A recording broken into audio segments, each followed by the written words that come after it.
Good evening. Welcome, Space Freighters, and prepare to engage. This is your Captain Cal McDonald here, transmission from the bridge of O Scots Klingon podcast. I think it's a collaboration, not the greatest name.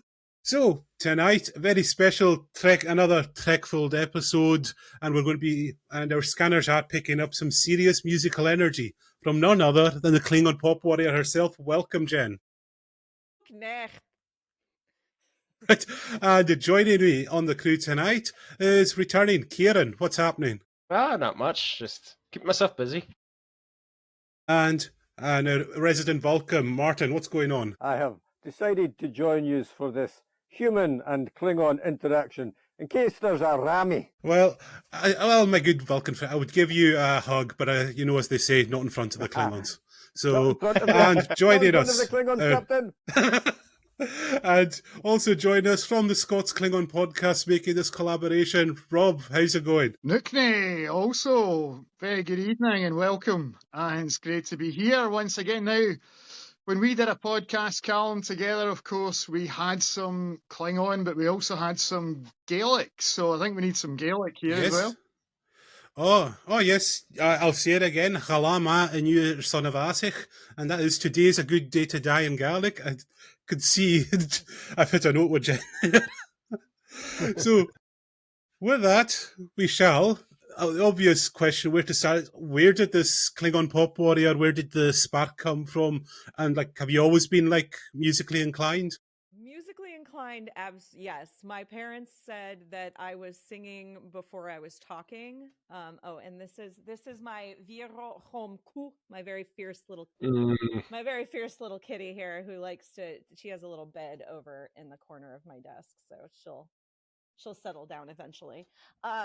Sorry. So yeah, I was singing before I could talk. I did choirs and through pretty much grade school, high school, college, took classical voice lessons in high school, pretty much all 4 years and did vocal competitions. I got bitten by the acting bug though. So I sort of put music on the shelf, for a while, figuring unless something severely catastrophic happened to my voice, I'd always be able to sing. Come on, Charlie. And so I focused on acting, but I ended up singing in bands part-time to kind of help make ends meet. I did a lot of covers bands where I could make some cash singing, and and was doing theater and working a day job, and I'm still working a day job. But I got cast in a Klingon Christmas Carol. I did when it debuted in Chicago. So that was where I started to learn the Klingon language. And honestly, that was probably really the genesis of my hardcore Trek fandom too, was in 2010. I'd watched a little bit of Star Trek before that, but that was really what kind of sent me down the rabbit hole. I did that for a couple of years, and then I got brought in to sing for a song that was just supposed to be a little background thing for the improvised Star Trek podcast. And they needed somebody who could sing, and they needed somebody who could sing in Klingon. And it was Sixpence None the Richer's Kiss Me, and the schmaltzy 90s pop song, but it was a very funny episode, and so I agreed to do it. We joked about it. We're like, we should make a music video, ha ha ha. So we did.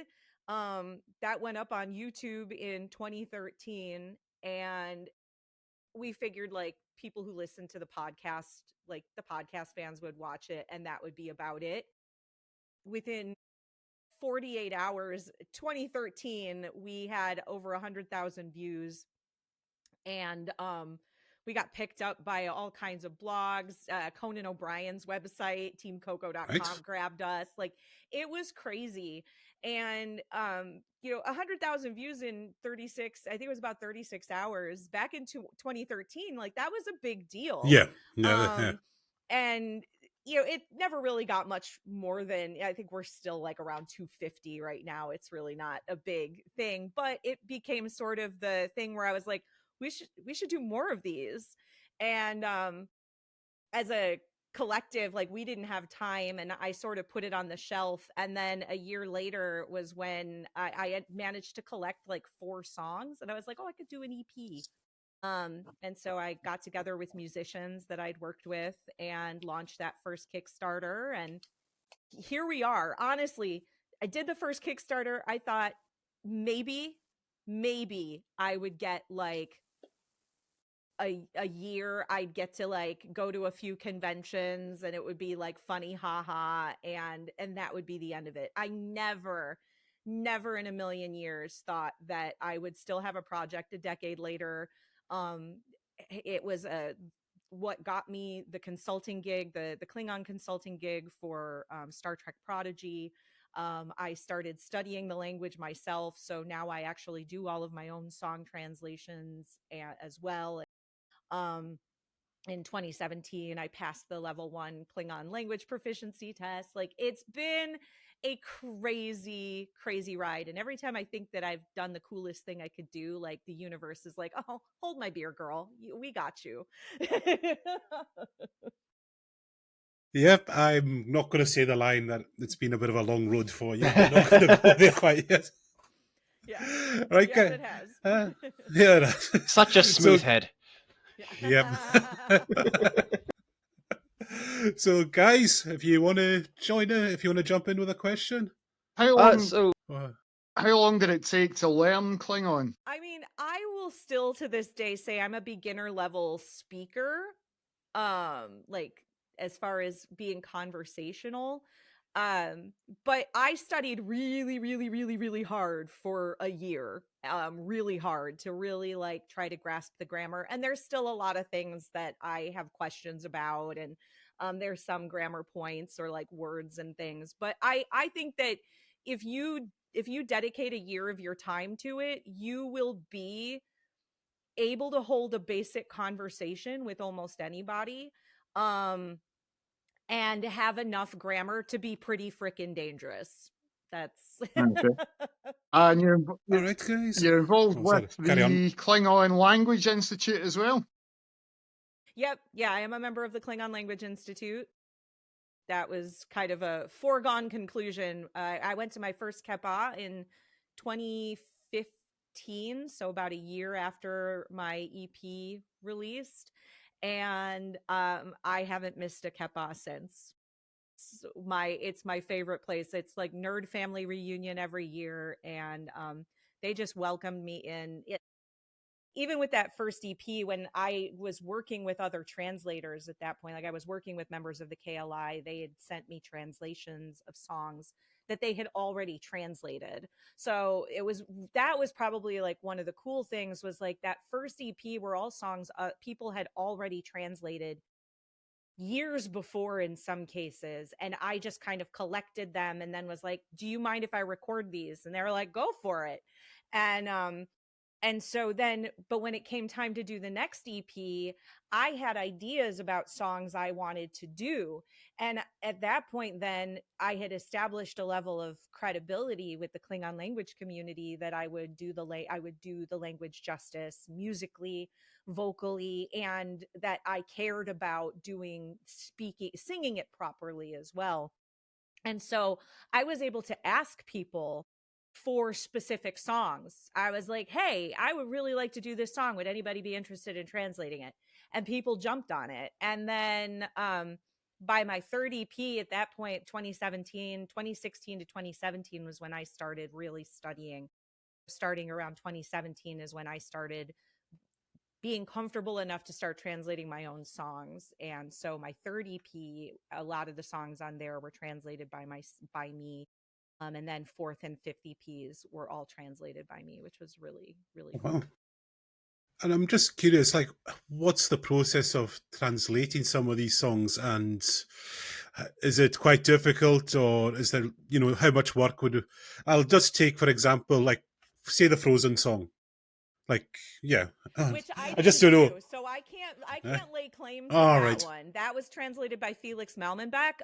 Felix actually is responsible for a lot of the heavy lifting with the Duolingo app. Yeah. All right. Actually, Okay. the Duolingo app, like I actually, it's so funny listening to the Duolingo app, like when it's like listen to the phrase and like which is the correct one, because Mhm. I recognize so many of the voices because it's all like KLI members. But that song was translated by Felix, so I All right. can't speak to what his process is Okay. there. But with mine, it's really interesting because it's so song dependent. Like I really like doing pop songs. Like I've had people ask if I would translate or do originals or whatever. And I'm always like, no, probably not. And I really like doing covers because they're recognizable. So it makes it more accessible to people beyond being Star Trek fans. Like I can walk into any convention, it doesn't matter, and they're going to recognize Don't Stop Believin'. They're going to recognize, like people are going to recognize No Scrubs. They're going to recognize, like, these songs are going to be and so I really like doing that. And also I really love translating songs because once you get the chorus, you've got like half the song translated already. So there's like a little bit of a like the barrier to entry is a little bit easier with them as well, because typically the grammar's kind of simple, the concepts are kind of simple when it comes to pop music. Like that's sort of the that's just pop music. Um and so for me, it's really interesting because I have the songs that I wanted to translate, like I was like, oh, this would be such a good song in Klingon for whatever reason, like Die Young by Kesha, like whatever, kind of makes sense. But then when I started doing stuff for my annual charity event that I've been doing for the last this is year 11, and letting people pick the songs for me to translate, that's when stuff started to get really, really interesting. Because it's like, how do you take Cyndi Lauper's Time After Time All right. and make that song applicable to Klingons?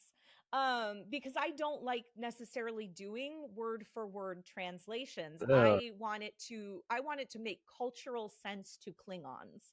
So that song was one of the few songs where it didn't translate the chorus right away, because I had to figure out what the song was about before I could figure out what the chorus was. Okay.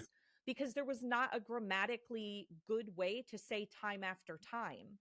So that song literally translates the phrase instead is vibcha tikwij, which means my heart travels back in time. And so that whole song is about losing your love on the battlefield. You're on a battlefield. All right. You're fighting, like you were probably like back to back fighting off enemies. And then the cavalry rides in and you've got help and you end up separated. And so, maybe you're both injured and one of you ends up on one transport and somebody else ends up on another ship, and you don't know where you are. And like, it's all about like, are we ever going to find ourselves, like, are we going to find that person again? But my heart thinks about this person, this warrior that I loved. Chadich. Yeah, my Chadich. But yeah, thinking about my Parmakai and where are they in the galaxy in that moment? So yeah, that's So the stuff I think about. Oh, That sorry. sounds like So a like typical Gaelic say like song. we're not going to take. All right, we'll all go to Gaelic music today, but we'll just say like, so like we're not going to take. It's almost like perfect for Klingon, isn't it? That kind of rebellious fighting kind of spirit in it, yeah. Right. And that song really is about reflecting on a past love. And so like it really just comes down to like, there's reflecting on a past love as a human. Well, what is it like to reflect on a past love as a Klingon? And so that's sort of where I like to run with those songs. It's the same thing with like Seven Nation Army when I was translating that one, the White Stripes That sounds song. good. That song, actually learning what where that song came from and like what Jack White was thinking about as he was doing it was what helped me kind of figure out how I wanted the tack I wanted to take with that song, because it like when I found out, first of all, Seven Nation Army was something he misheard as a child.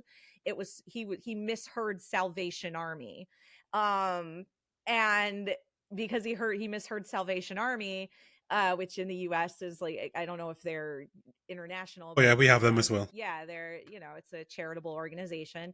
And so he misheard that as Seven Nation Army. And so for me, I was like, well, what would be the equivalent to a Seven Nation Army for Klingons? Was like, oh, Molor's 500 warriors. Like like this is the story of Kalis and Lucara.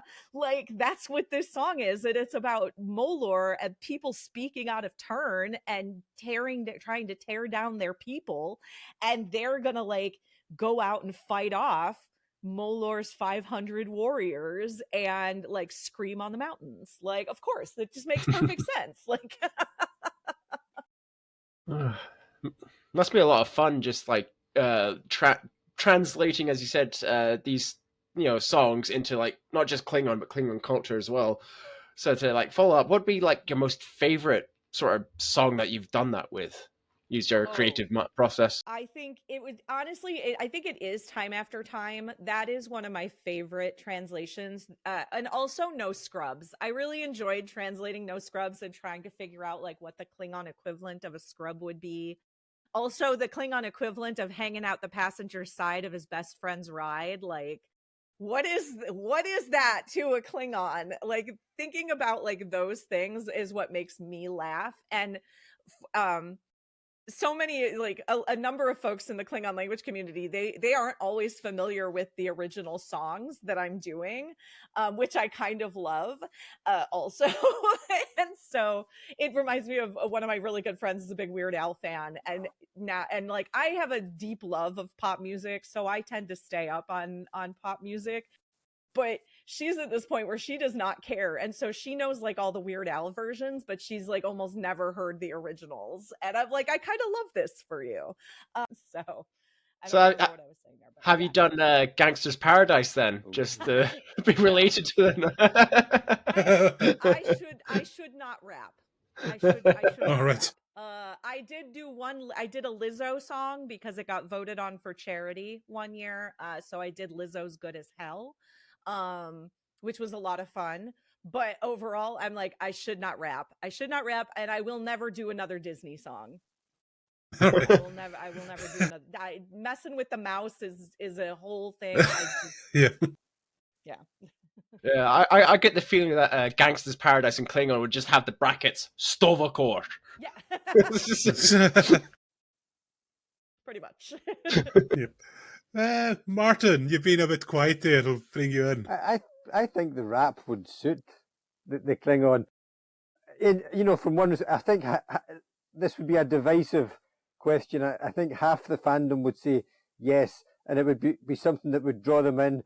It might be easier for them to get to grips with it and join in or learn a track or two. I think it would be suitable. But I do love the fact that once you've been on your language journey, you've decided that it's not appropriate to do a direct translation very often. It's just like watching a subtitled movie. You're like, that's not what they said.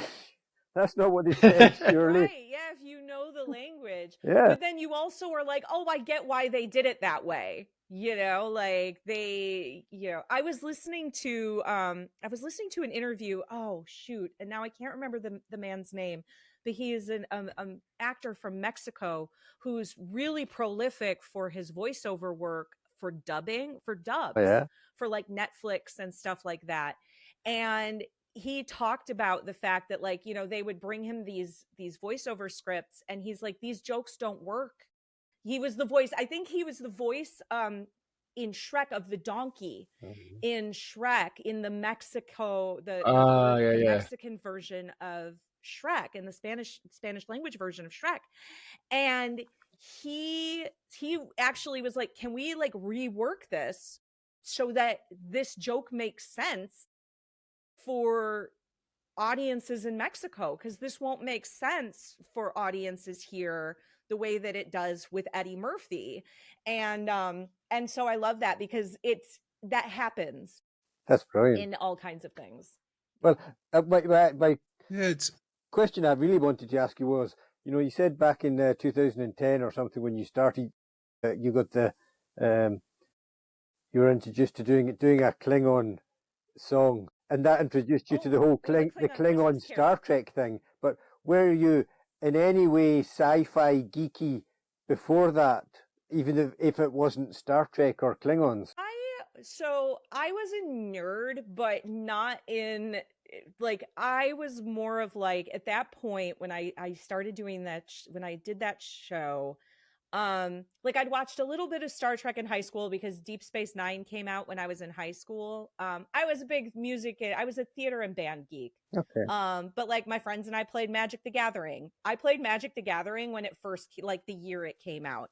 I actually recently just went through, because I haven't purchased a Magic the Gathering card since 1996.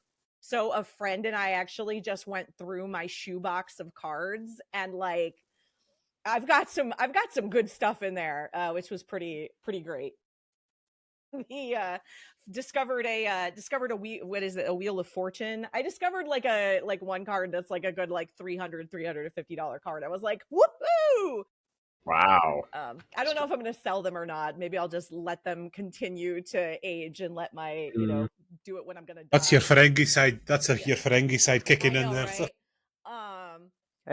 Anything for a yeah, cold pressed bar of Latinum, I don't know. Mhm.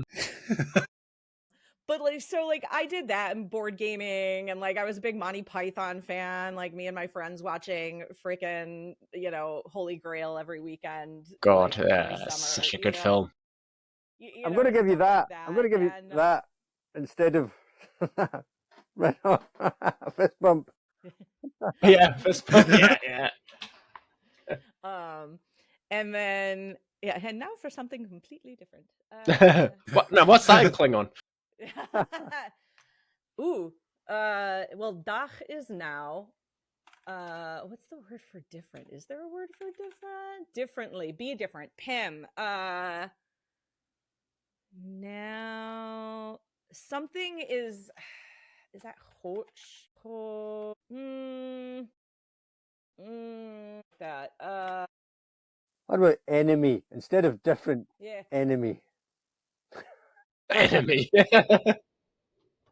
I mean, Dach, you've got. Pim is the word for to be different, but there's also the adverb for differently. I'd have to noodle on that one, honestly. You cover quite a few conventions around the place. Do you travel outside America as well for that? I would love to, frankly. I've got my passport. I just need the invitation. And an excuse. That's where you come in. Excuse to get out of the USA. Yeah, indeed. I did get to go to, I have friends in Canada, and so I've done a few conventions in Canada around Ontario at this point, which has been awesome. I even went up there for one of my friend Peter. I sang for his wedding, which was amazing. They had like a cosplay wedding, and it was so much fun. So yeah, I like to travel. I'm excited. Actually, this year is for the first time since 2018. A Klingon Christmas Carol is getting produced again. They finally sorted through all of the legal stuff to get it in the hands of the Klingon Language Institute. So now the Klingon Language Institute holds all the publishing rights and everything, and it can be produced again. So my friend Chris, who is one of the co-creators of the show, is producing it in Seattle, Washington in December this year. And I'm hoping I'm going to get to travel to perform. I think I'm going to be performing before or after one of the performances. So stay tuned for that. I will be performing at a convention in the Chicago area called WindyCon, which is hosted by the Illinois Science Fiction Association. And that's in November. I'll be doing a performance for that. They have a really good like filk track, like a good music track there. And then I will also be doing running karaoke, which I love to do, like doing like running a karaoke night. So I've got that. I'll have my charity event. I do a big annual 24-hour live stream every year for Children's Miracle Network hospitals here in the U.S. This will be my 11th year. So the whole thing live streamed on Twitch 24 hours straight. It's a blast. And we raise lots of money for kids and the important things. So I love being able to give back to the community and my community. This isn't my day job, and I like, and it doesn't hurt that it's helped keep me in the good graces of CBS Paramount as well. And they gave me a job instead of suing me. But yeah, like the fact that I pretty much, after all my costs are covered to like keep the music up online and like, keep my wigs in good shape and stuff like that, I donate the rest of the money to charity. So that's pretty cool. I was going to ask that, the whole being the consultant for Paramount on Prodigy, how did that come about? Yeah, it's kind of a crazy story. So let's see if I can do the short version, or maybe not so short. I went on the Star Trek cruise a few years in a row, 2018 to 2020. And after the last cruise, I was sort of at this point where my project was like 6 years old. And I was really starting to like hit a wall with how far I could go with conventions, because I don't have representation. I was afraid to get representation for conventions because I'm like, I'm not in this to make money, and agents want to make money. Like, they want you to get the highest amount possible so that they can also get their dime. But a lot of conventions won't take you seriously without representation. And so I knew some folks who knew the VP of brand management at Star Trek. And so they were like, just find his email address and send him an email. So I did. When I got back from the 2020 Star Trek cruise, I sent him an email. Now, the irony of this was that the 2020 Star Trek cruise, I got back home and went back to work. My first day back to work was March 10th, 2020. The Star Trek cruise went March 1st through March 8th, 2020. By the time we all got back from that cruise, A, we're freaking lucky that they let the ship into the harbor. B, less than a week later, the whole world was in lockdown because of COVID. Yeah. And so, but I emailed the VP of Star Trek brand management, and he emailed me back within 20 minutes. And I pretty much was like, you probably don't know who I am, but like, this is what I do. And this is, what do I need to do to stay good with you all? Like, I just want to sing my silly songs at conventions. Like, that's all I want to do. But I'm having, and he was like, I don't want you to be worried, but I know who you are. I follow you on social media. And I was like, and he's like, and what was really funny was, it was something like, I'm taking my son to the orthodontist right now, but I will write you back in about an hour and a half. And sure enough, he did. And I was like, holy crap. And so he wrote me back and was like, I've been trying to come up with a way, he's like, I've been paying attention to you over the years, and I would love to figure out a way to use you. I don't think a licensing deal makes sense for you or for us as a brand. Like, that doesn't make any sense. But like, let me think about it. There's also some other stuff going on. Well, what I didn't know, besides COVID happening then eventually, was that was during the Viacom merger for CBS and Paramount. And so I would like, once I realized that was happening, and then COVID, all of a sudden we go into lockdown, I was like, I'm not going to hear from him anytime soon. But about a year later, actually, it may have even been that fall, but I think it was about a year later, he reached out to me and was like, hey, I might have something for you. Can I give you a call? And I'm like, yeah. like I'm going to say no to that? What? And so that was when, I talked to him a little bit, and he's like, so you've heard about Star Trek Prodigy? I was like, yeah. He's like, there's a little bit of Klingon. It's not a lot, but we need somebody to do it, because it's a mess what they're trying to do over there, which was basically they were trying to Paramount hole it, which is what we lovingly call what the writer's room ends up doing when they don't have a Klingon language expert. It's a hot mess. So I ended up signing a contract, NDA, and the whole 9 yards, and I could not tell anybody that I was working on it. So it was really funny when I had grammar questions. I had a couple things that I had grammar questions on.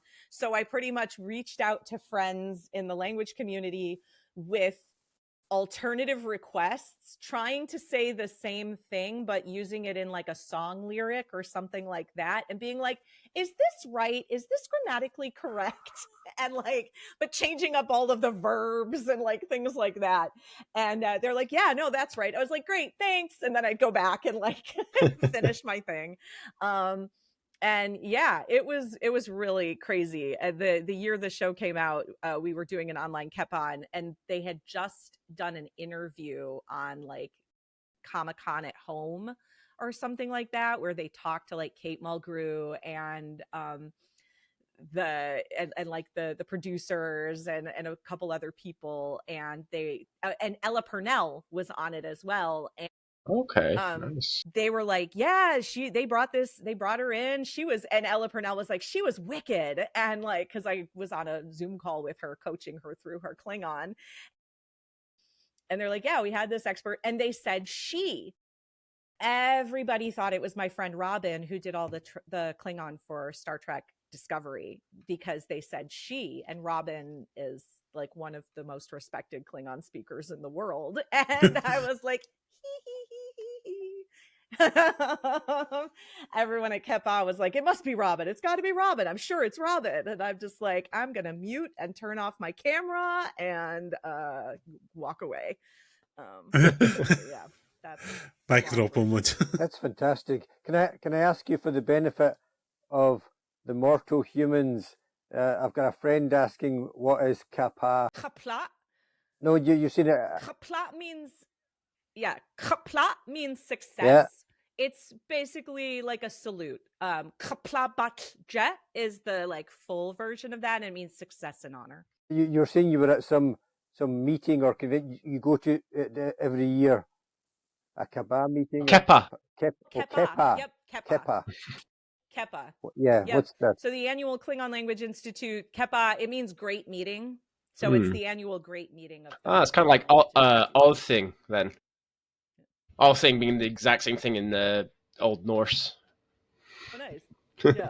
Yeah. Kep is the verb for to meet, or it's a noun for meeting, and kep like is an augmentative that makes it mean like great, big, but like not big as in size, but like grand kind of. Is that like a language convention just for Klingon, or is it more like a Comic-Con? Or no, it's just Klingon. It's a language. It's more, I would call it more conference. It's more academic conference than convention. It's usually a pretty small group of people, like 50 to 60 is a big year for us. That's a lot of attendees. So it's pretty small and intimate, and but it's a lot of fun. We play games and nerd out, and we go to Denny's at midnight, and it's great. So I was going to ask, because we were talking to Paul Fromer last week about the Navi language, and how every year he gets his community together and they propose the new words for the language. Is it like that with Klingon? Yeah. Is there a head? Is it still, what's his name? I've forgotten his name, the guy who wrote it. Mark, yeah. Yep. Does he still take an active part in all of this? Oh, absolutely. Yeah. Mark Okrand, it takes I think there was maybe in the 10 years that I've been going to Kepa, I think there's only been one Kepa he was not at. And it was just because I think he was actually like working on something at the time. So we get new words every year.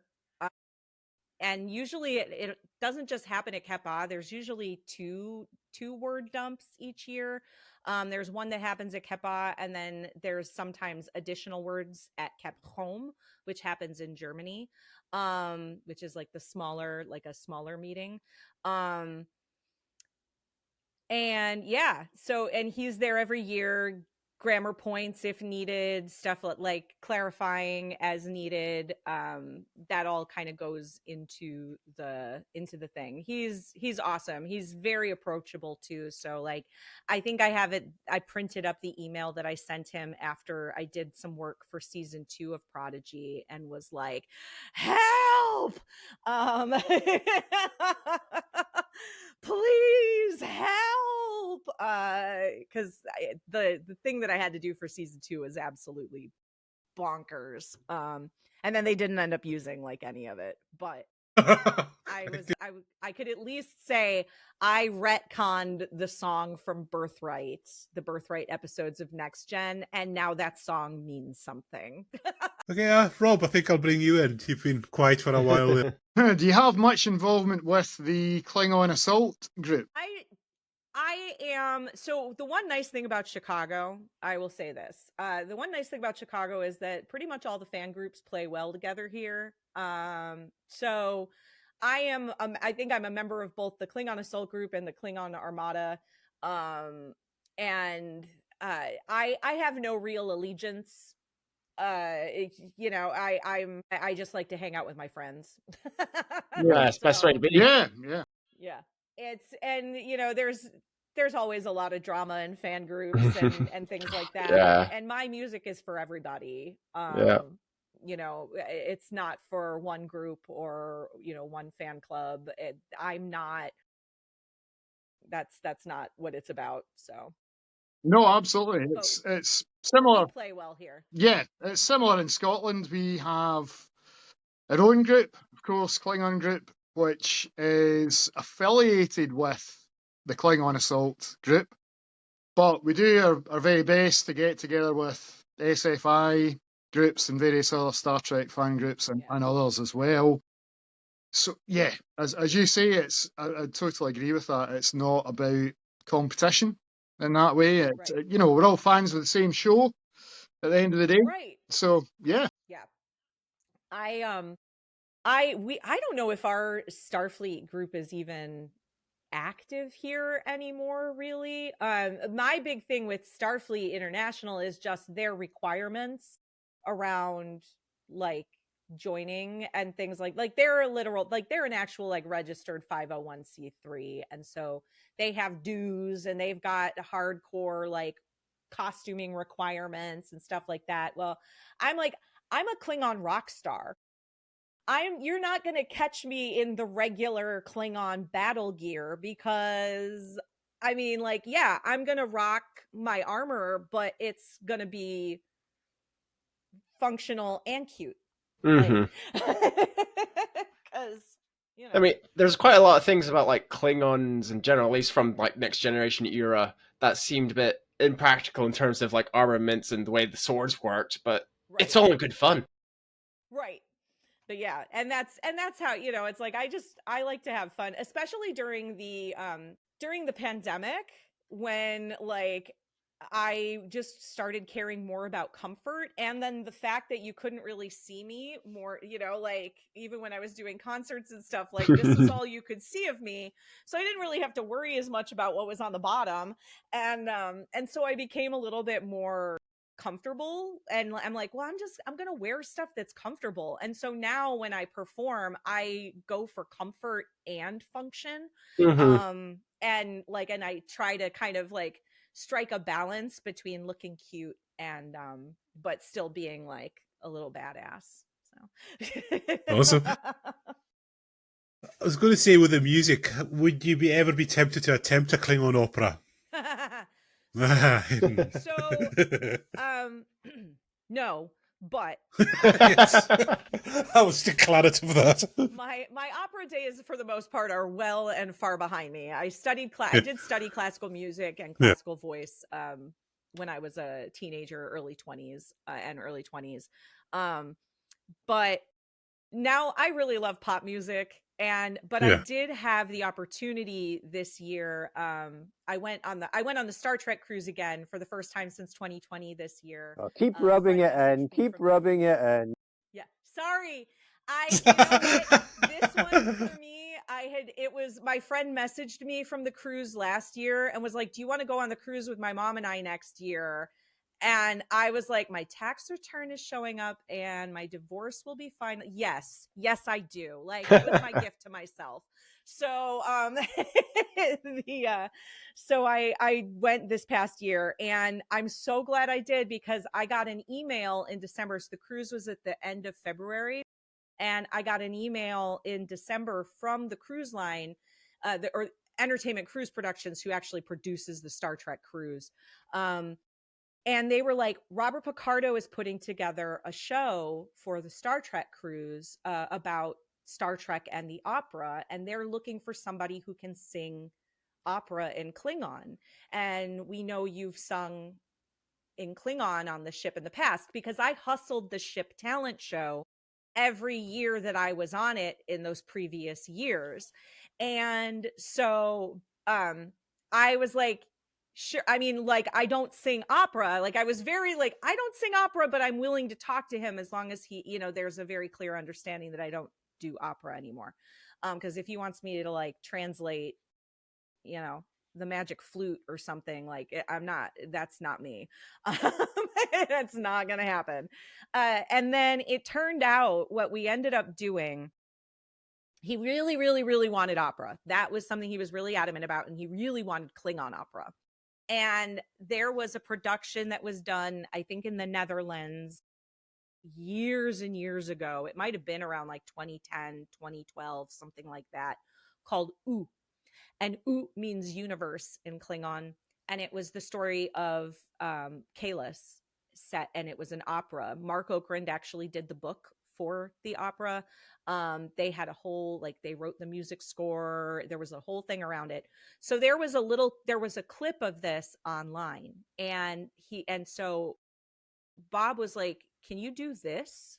And so she sent me this clip, and I'm like, okay, yes, but like, I can hold my own as a singer, but I am not that woman. Like, that woman is amazing.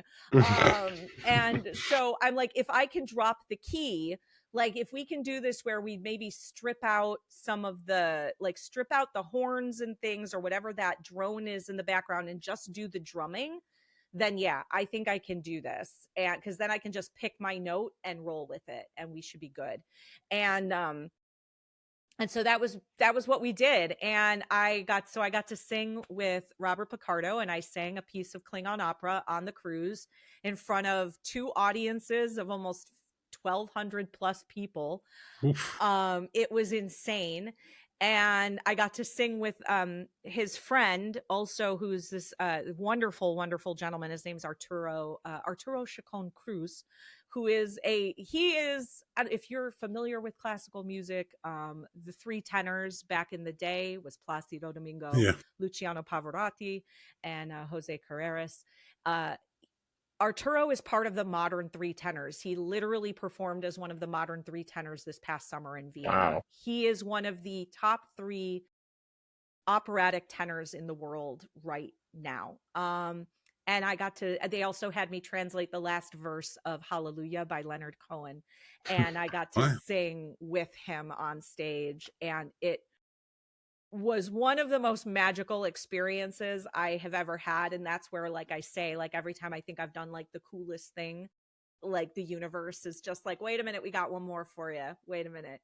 And the 15-year-old me who was watching the three tenors, and studying classical music and just loved opera as a kid, to have that experience, I felt like I was really like standing on the shoulders of all the choir directors and my voice teachers who really believed in me, and getting to do it with something that is so silly, but something that I understand how silly what I do is, but I also take it pretty seriously for the comedy of it.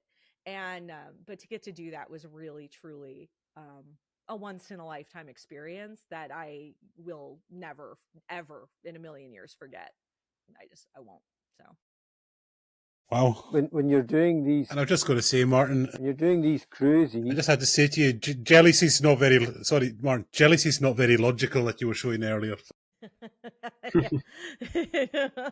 when you're doing Would you ever do these oh, cruises, sorry, Martin. sorry, when you're doing these cruises, Jen, are you just a paying fan to get on something where you go up on the stage when they say anybody want to come up now, or are you like a crew member for the entertainment crew, just doing something? Or I have been trying to get them to give me the time of day. And so a huge reason why when this got put on my plate by the cruise company specifically, because I've been trying so hard to like over the years to like get them to pay attention to me, I was like, I will figure out how to do whatever it is that Bob wants me to do. Like I'm gonna figure it out because like and I'm going to do it. I'm going to do it well. I'm going to be professional about it. I am going to like, you know, I'm going to show up. I will have, and like, I'm going to know my stuff. And so, because like, I want the opportunity to like, I would love to do a performance for them. I would love the chance to like host a karaoke night, do a performance, teach a Klingon language class, like, you know, but I just haven't been able to get them to give me the time of day in that regard. So like, I was hoping that once I got the Prodigy credit, that might kind of like help a little bit. And I think that now it's kind of just a matter of wearing them down a little bit more. But for me, like if I'm paying to be on the cruise, I'm taking full advantage of every opportunity as a paid member that's going to be presented to me. So if that means hustling the talent show again next year, that's what I'm going to do. Like I'll sign up for the ship talent show and I'm going to go do it. And like, what are you going to do? I paid to be here. You're not paying me to be here. And so like, I'm going to make people want me until you hire me. well, Good strategy. I'm prepared to say I'm going to speak to the Vulcan Council, and no Vulcans are going on that cruise until you're a crew member. But you know, it's so funny because that has been this whole project from the day that I did it. Getting my foot in the door at conventions was so hard because, and I think a lot of the folks in those the music communities for conventions, like I've started to talk about it and they are starting to understand that they have put up a barrier to entry for people and they're starting to get better about it. But like I would try to submit to conventions to perform and they'd be like, well, we've already got everything booked. I'm like, what do you mean you've already booked everything? They just posted yesterday to submit. And they're like, well, yeah, but we have people email us. Well, how was I supposed to know that if you don't put that on your website? You know, and so I spent a lot of time signing up to do panels. Yeah. And so I would get myself in as a panelist doing a panel about Klingon music. And I would basically give a performance. That was my panel, was doing a live performance. And then I would leave the door open. Because the minute people hear me sing, they like show up and it's going to be standing room only in that panel room. And then eventually enough people walked past, walked in, and they're like, did you hear this woman singing in Klingon down the hall? Like, are you kidding me? And like, that was, I spent a lot of time doing that. It's leaving the door open has been very much, and putting myself out there and like forcing myself into spaces where they didn't want to give me a chance, just to prove them wrong and then, you know, get the job. I'm glad you. It's hard though, because like a lot of I'm glad you persisted. a lot of Filk projects. Yeah. But a lot of Filk is also originals or parodies, and what I do is especially like it's hard to like put a like, what am I, you know, like when it comes to like, I'm not wizard rock, I'm not like folk music, I'm not, you know, so it's like, what am I when it comes to these, you know, comes to conventions? And I think sometimes they just didn't really know what to do with me, which is fine. I'll do it for myself then. Yeah, you I are mean, your what own else are you unique. supposed to do with a Klingon? Show them off. You are your own unique selling point. You tell them that's their unique selling point for that convention if they have you there. Do you think that that's just Right. a general convention organisers don't know what the shit they're doing normally, ours excluded, of course? Beep. Or do you think it was a little bit of barrier because you were a woman, even a Klingon woman? I don't know if it, because there are actually a lot of women involved in the Filt community and organizers as well. But I've personally noticed, like, one thing that I've also noticed is it's a very white space. And so like, I would love to see more Filk artists of color, like, and not just women, but, and women are like, I think it is a pretty good mix of women and men for the most part nowadays, but there is still, I think the community has made itself very insular, and for whatever reason, it's like a lot of the same people are running these different conventions or performing at them, and then they forget that there are new people out there trying to do things that might be different, that might not be what they think of as filk, you know, or traditional, but like, they're out there doing it, and if you don't let them in, you're gonna stagnate, and your music track is gonna die, because you've got to let in new blood, and, you know, and new ideas. So yeah, I think Yeah, it's just, it's like yeah. our own. We have our own festival here, our kind of local folk festival, and there are like lots of traditionalists who just like, oh no, not this, you know, anything with a techno beat that's got bagpipes. No, can't have that. No, no. But if you don't do that, it will stagnate. Kind of, it's these things, and we have our own local band here, quite divisive, but they freshened up the folk scene, like Pete and Diesel. So you know, you do something, doesn't necessarily. Yeah, I know some people, but they did kind of shake up the folk scene a little bit. So yeah, Yeah. we get where you're coming from there. Yeah. And that's exciting. Like, I love when people are trying to turn a genre on its head. You know, like, I love the blending of genres. Like, a lot of, like, when I did Cha Cha Cha, you know, I mean, that was like a EDM metal song that we took and turned it into an acoustic cover.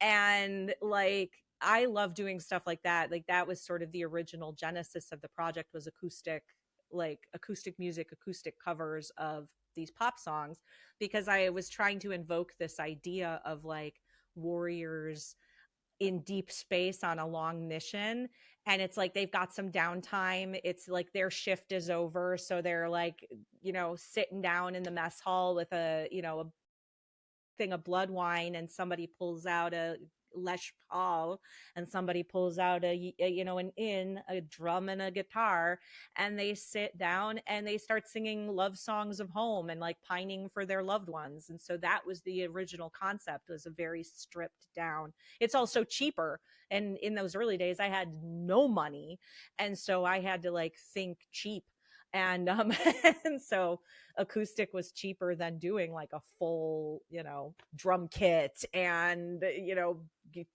electric guitars and basses and keyboards, and, you know, it's like, no, let's keep it simple, stupid. And it was great. So Just not far off time. So what I did have prepared, we're going to do a quick fire of all the panel. And I think, Martin, I'm going to start off with you with the first question. And it's Federation or Klingon Empire, and you've got to justify in one sentence. I thought I was going to ask a question. So you're asking me the question, and the question is, Yeah. what's the question? Federation or Klingon Empire, What would I like to see? and you have to justify with just one sentence. Yeah. I think I would like to see a nice mix of both, you know. The Fence Federation, sitter. the Federation's a bit pussy. I think we need some Klingon stuff in there to oust us up. So Yeah. I think that a mix is my answer. Sorry to disappoint there. Okay. All right. Kieran, Federation or Klingon Empire? And you've Klingon got Mach. 1 sentence. Oh. Yes. I think this is going to be a resounding victory. Rob. Surprisingly, Klingon Empire, because it's steeped in honor. Oh. All right. Don't forget the blood wine, And the gach, and the romantic country. Is Jen going to surprise us with her answer? Klingon Empire. Right. You know, I mean, really, we're warriors. Yeah. End of story. Glory. And Okay. honor. Next up, Enterprise or Defiant? Martin. I'm just too traditionalist. I'm going to go with the Enterprise. It was the beginning. That's it. Kieran, you're up. Which version of the Enterprise? I'll let you pick one if you go for the Enterprise. I'm on the fence there. Right. Enterprise E, because I've always loved the Sovereign class, there's sleekness. But if it was standard Enterprise like NE versus Defiant, then arguably Defiant. Yeah. Interesting you said the E. I never heard anyone say they like the E. I love the best. E. That's The Sovereign's my favourite. All right. Rob. Defiant, because it's better at dealing with wormholes. Oh yeah, that's true. All right. Also, it's designed to fight the Borg. Yeah, it was like literally Sisko's just got pissed off at the Borg, so he built a ship just to go and blast them to smithereens. Jen. Yeah, I'm a big fan of the Defiant, honestly. That's a lean, mean little ship that will mess you up. That is a Klingon ship. Yeah. That's Right. I used to run a Star Trek role-playing on Discord a while back, and the first ship I ran was the Defiant. All right. Yep. It is not bad. So, next one. Favorite captain, Martin. Ooh. Oh my God! I wish I'd seen these questions beforehand. That was the point. I wanted to surprise you all.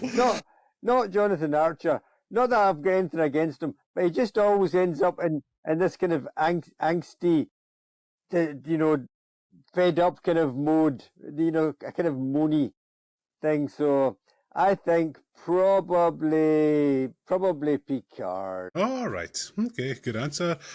Kieran. Sisko, because he would never leave his amphibian warp 10 fish babies abandoned. He would teach them baseball. Rob. Turk, best at chewing the scenery. Jen, you're up next. My favorite captain, honestly, I am a Janeway stan. Right. I love Captain Janeway. She was a warrior, and she was put into an impossible situation where she had to make choices that no captain had ever really anticipated making, and she did the best she could. Yeah, we're not going to talk about the big dilemma. Babies.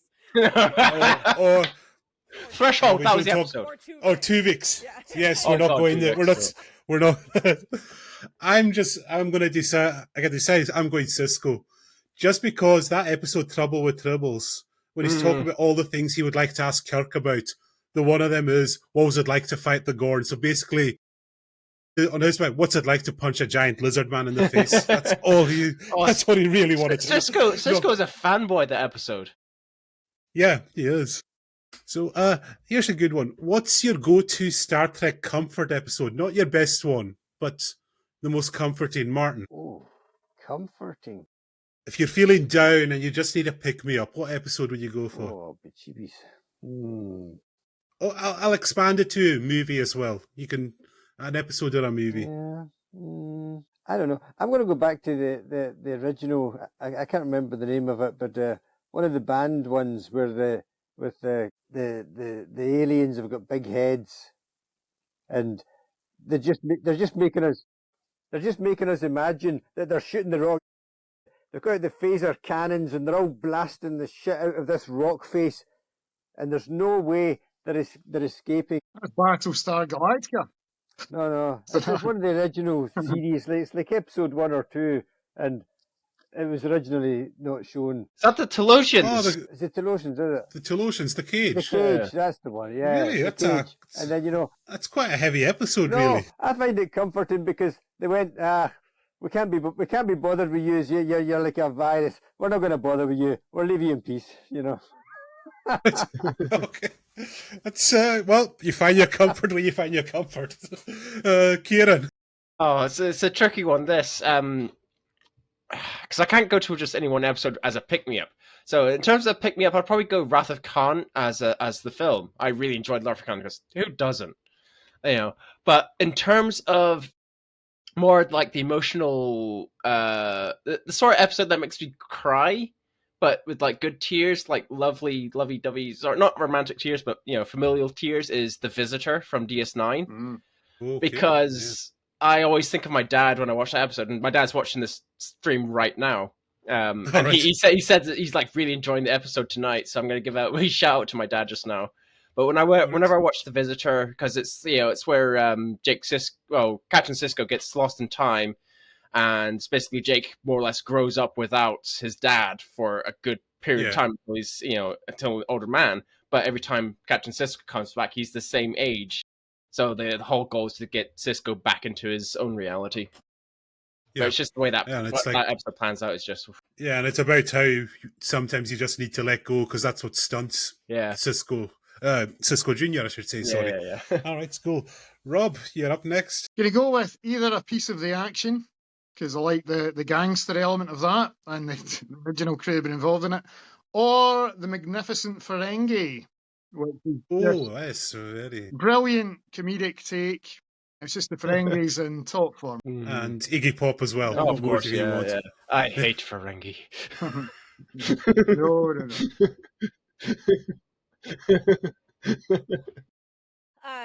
Next Gen Matter of Honor. Of course. It's so much fun. That episode always makes me giggle every time the Klingons, the Klingon women hit on Riker. You get such a lovely, I think it's such a great insight into Klingon ship culture. And it is very funny. I love that sort of fish out of water kind of episode, and how game Riker is for everything that kind of gets thrown at him. Yeah. For me, it's a film. It's First Contact, and just the ending of that, the actual the music swelling, and it brings a tear, and it's just like, geez, humans, this could be us if we just sorted out crap out. That could be, this could be us doing that. Yeah, it's just it's right. Like, next up, brings a tear to my eye is completely different. That's the Well, we could go there. Yeah, we'll go there. I didn't have that one planned, but Martin, episode that brings a tear to your eye. I told you never to mention it again. It's too soon to talk about Tasha Yar and that black again. Don't talk to me about it. Yeah. I think Kennedy got the same rant from Kieran. It's the same as what I mentioned before, The Visitor. So. All right. Rob? In the Pale Moonlight, which... yeah. Classic, that's a good... Classic DS9. Yeah. Jen, what's your tearjerker? Mine's a DS9 video or episode as well. It's Once More Unto the Breach. I had my grandmother had dementia when she passed, and there's something really, she was a fierce little woman, and there's something really incredible about that episode, just like that idea of what happens to an aging warrior when they can't fight anymore, and it never fails to like bring like that moment when Kor like just goes out in that blaze of frickin' glory. It's like it's a really moving episode. That's the one with where Martok at the end, he originally had a sort of vendetta against Kor, but then by the end of it they sang him basically a funeral song, didn't they? For me, Far Beyond the Stars, I just it's that moment at the end where you just start to hear his voice quiver and you just know it's about to come. Even though you know it's coming, it's just so impactful, that episode.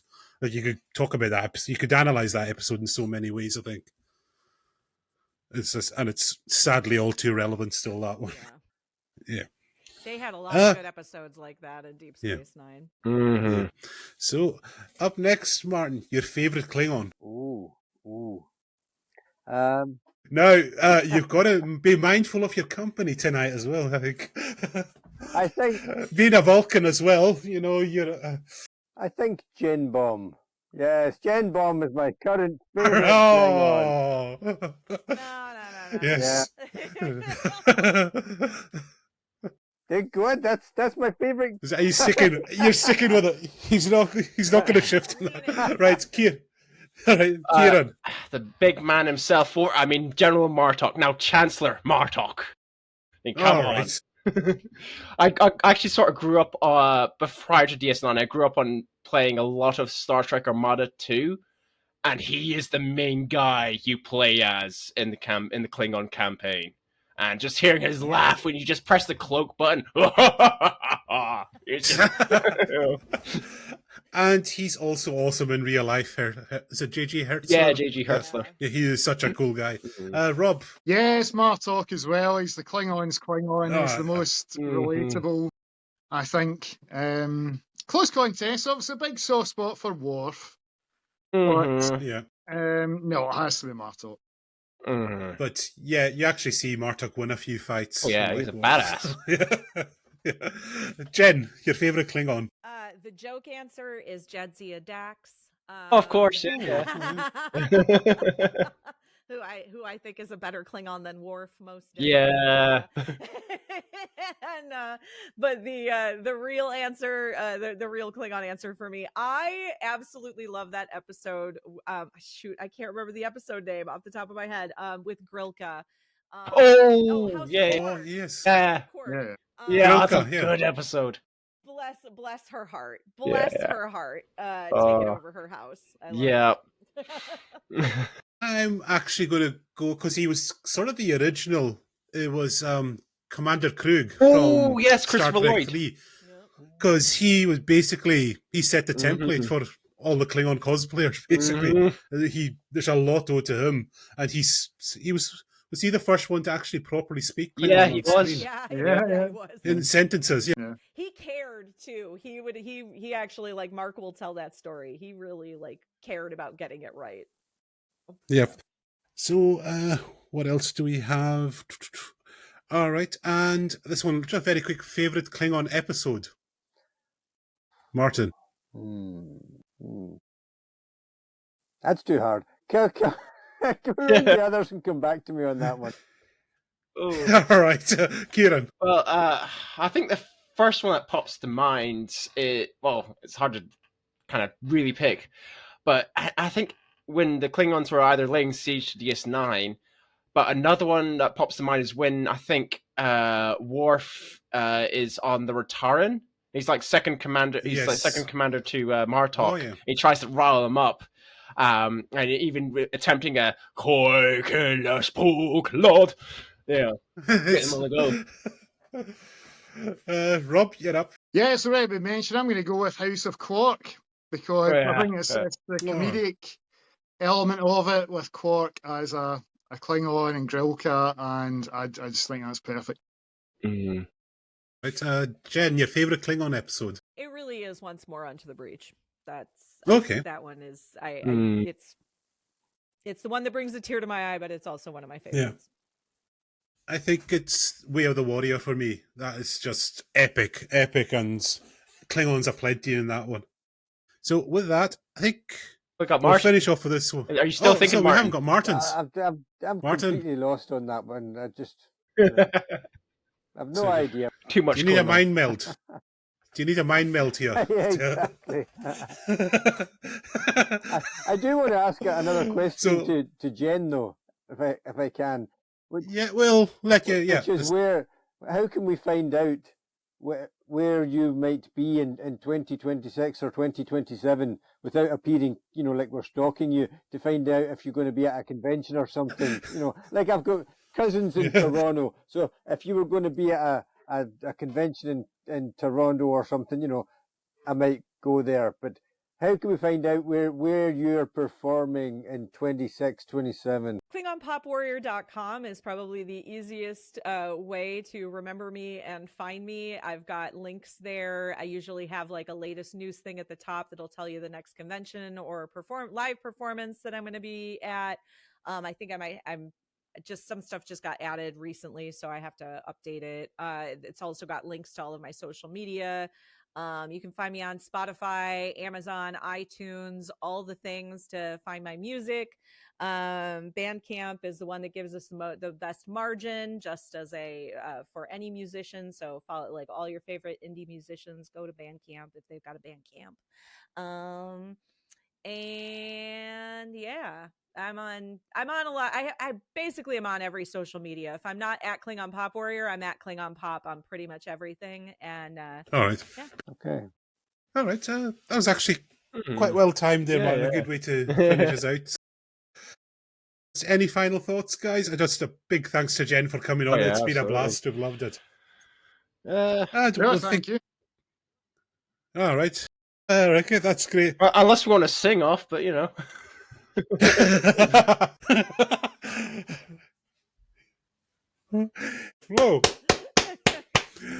That's the best way to sign off. Thank you, everyone, for tuning in, and we'll see you again next time. And big thanks to Jen again for coming along. Kapla! Kapla!